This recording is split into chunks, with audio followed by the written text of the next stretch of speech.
First question is on impact of political events, of real political changes on university practices. How, for example, the new politics of Obama or integration of European Union, what impact it has on real university practices, not, for example, administrative decisions, but the atmosphere, the values, the priorities of university life. Well, there is a major difference, of course, between practices in America and in Europe, or in Russia for that matter, because in Europe, in most countries, education is part of the national resources. So the government administers much of the education. It provides money for research, money for students, and so on and so forth. In America, there are two types of a system. There is obviously the private universities, which are often the elite of the universities, and there are state universities. And in state universities, the state contributes a certain amount of money for the operation of the university, but both in private and state universities, students pay, and they pay a lot of money. Mm-hmm. In Europe, it's different. And that causes, not only in places where major social and political changes occur, like in Germany or in Russia and other places, but even in places like Britain and France and Italy, when resources shrink, then the impact on education becomes much more severe. And what we see, for example, in England in the last several years, there is an attempt to adapt the American system, but they're doing it in a very poor way.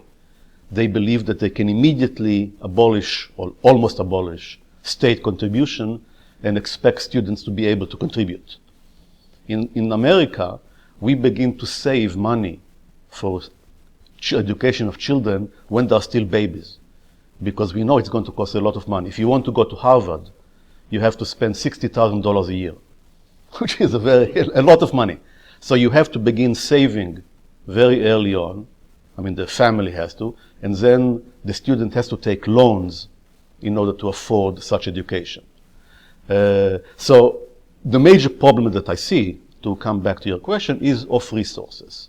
How much is the government, or the individual for that matter, willing to spend in order to get education? Which raises the question, what is education for? I mean, it used to be the case, again, in the Anglo-Saxon world, that education was expected to any citizen. It's kind of education for education's sake. You went to school, you went to university, and then you choose a career. So education is supposed to give you culture, supposed to enhance your capabilities and ensure that you will be more than just doing the dishes in McDonald's. Okay, that was an idea. But today there is much greater concern with practical stuff. I mean, so you think immediately on law or business and the like, and that puts a question about what is the value of the humanities. I mean, why go spend 4 years or 3 years studying literature or philosophy? What can you do with this?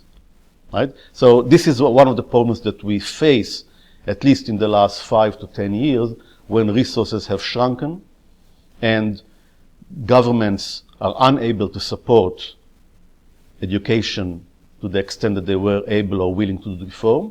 And if they are willing to do that, then obviously the emphasis is on the sciences, on engineering, and on related issues, with the expectation that they will contribute much more to the state than will the humanities. So that's one of the problems that we see.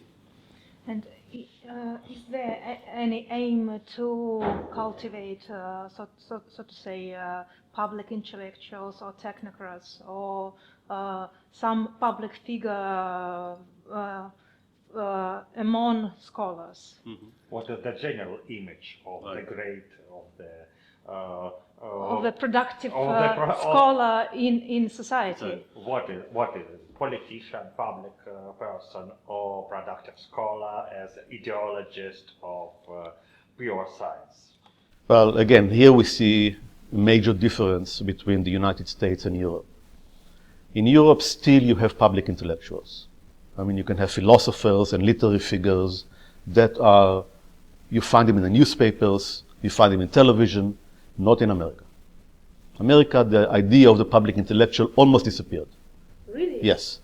There are very, very few individuals that you can call them public intellectuals. So that's, but again, it didn't happen in the last year. It's a process from the 1930s and 40s and 50s. It slowly disappeared. So we don't have that kind of an image. If you look in the Congress, in the American Congress, a large percentage of congressmen and senators are lawyers. There are some physicians maybe, businessmen, but there are no intellectuals. And Obama. Well, so that's a problem. I mean, when Obama came in, suddenly you had someone who can speak properly. I mean, give a speech without paper. He's a lawyer. Yeah. Well, he's a lawyer, but he's also, he went to Harvard. He was well educated. He could speak in a nice, articulate manner, in the way that Bush, for example, could not. I mean, Bush was more of the people, right? Give me beer, hamburger, we'll talk about football. Obama can go a little bit higher, but this is not American. There is now, how shall I put it, some sort of anti-intellectualism in American life. And what about a figure of expert, administrative? Well, that's another problem. Yeah. Because one of the main problems that we have today is global warming. Yeah. And 98% of all the scientists believe that global warming is a reality, that carbon dioxide is ruining the atmosphere. We should do something about it. That does not count in American politics. Because if you believe that global warming exists, you have to do something about it, right? If you have to do something about it, you have to spend a lot of money. You have to change the way in which the automobile infrastructure is going and so on and so forth. So many people, especially among the Republicans, are unwilling to do it, and they deny what the expert says. So expertise is dependent on politics. And so it's, we see an erosion of the belief in expertise and in science when it conflicts with very deep beliefs. I'll give you another example. Evolution. Experts believe that evolution exists, right? A considerable proportion of the American public, the very religious ones, don't believe in evolution. So experts don't count. And what about political development? Well, is there any change of image of political expert during last years? Need he or she be well educated, well prepared in humanities, in culture, and for example, arts? Not really, no. I mean, the kind of an expertise that a politician needs seems to be law or business, maybe economics, political science, but not with the humanities usually. I mean, this is, if you take it, it's okay, but it's not really necessary. It's hobby. Yeah, it's a hobby, exactly. So again, I see a difference between Russia or France or Italy and the United States in the way in which, or certainly Germany. I mean, if you go to Germany and you read the newspaper, again, I cannot read Russian, but I presume it's similar here, you find articles and articles on books, on theater, on literature, things that we appreciate. You don't find it in the United States. It's completely absent. I mean, and what's more important, in Europe, the government supports museums, opera, and the like, in the way that in the States it's almost completely private. And what about the intellectual gurus of these circles? Who could it be? Well, can you name American gurus? Chomsky. Well, again, Chomsky. As a political activist. Well, exactly. I mean, when he was a linguist, when he did his major work on linguistics, yes, people knew him in certain circles, but it's only when he became a very left-wing political activist that he began to make noise. So it's not as an intellectual so much, but as a provocateur. That was much more the... So again, it's complicated. For me personally, it's painful that society does not encourage a much greater intellectual involvement in the political and social life of the nation, but that's what we have. So we could expect new Rorty, for example. Well, the future is, I will not predict what we can expect or not. But what social circumstances are the reason of this erosion of intellectual atmosphere as a phenomenon, in its whole? Well, it's difficult to say. I mean,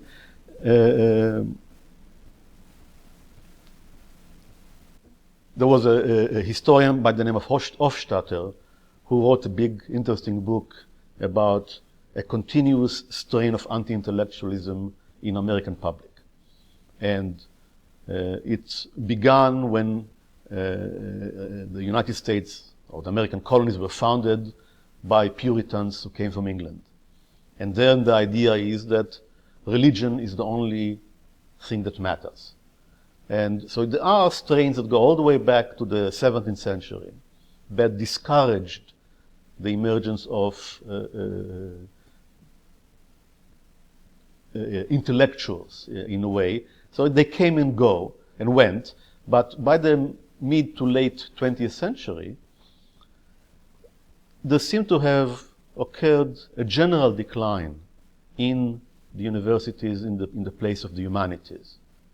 When there was the big boom in the 1960s and 1970s, huge numbers of people became involved in history and the arts and literature and the like.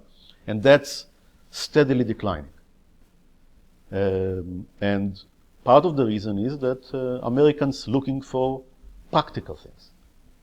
And they don't seem to believe that a general BA in the liberal arts give them anything practical.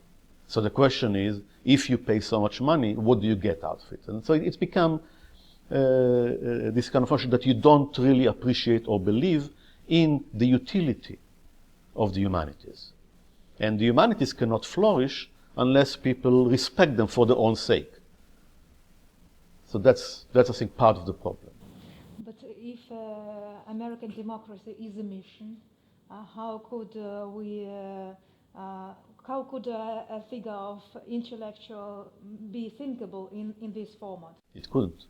And that's why what we see happens in political campaigns is that it's like television today. There are no big ideas. No politician is willing to risk himself or herself by being bold and promising, we will have to raise taxes. Nobody will say that. You are saying what you believe the public wants to hear. And you say it in little snippets, in 3 words or less. So there is no way of conveying ideas or deep thinking. You have to have kind of little snippets, little phrases, that capture the mind. And that is counter to any intellectual discourse and any intellectual meaning. But this is a problem of, I would say, in censorship in the political sphere, and could an American scholar have this inner censorship in a way? Well, To say this or not, and not this. American scholar can say anything they want. It doesn't matter. And if you find relevant argumentation of such gurus in humanities as Martin Nussbaum, for example, that humanities needs to be defended as school of critical thinking, as school of democratic relationship. In Europe and in Russia, there are similar argumentation for the as defense of humanities in the university curriculums. And what do you think about it? Is it relevant for American public or American elites?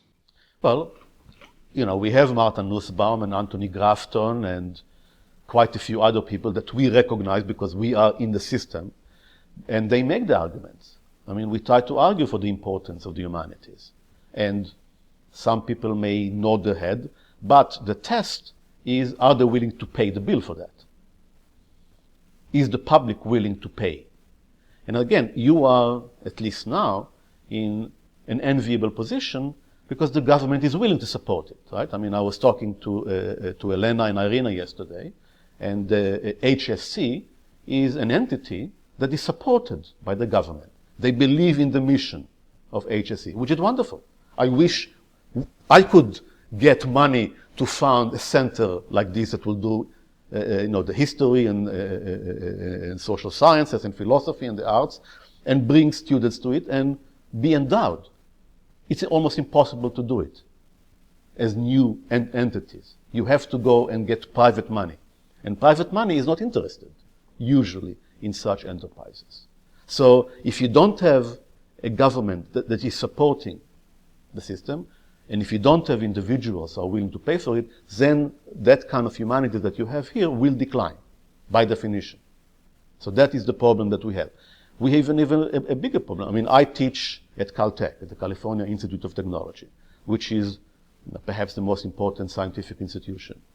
So the Caltech was receiving considerable amount of the money for scientific research from the National Science Foundation, okay, which is the public money. That money is shrinking.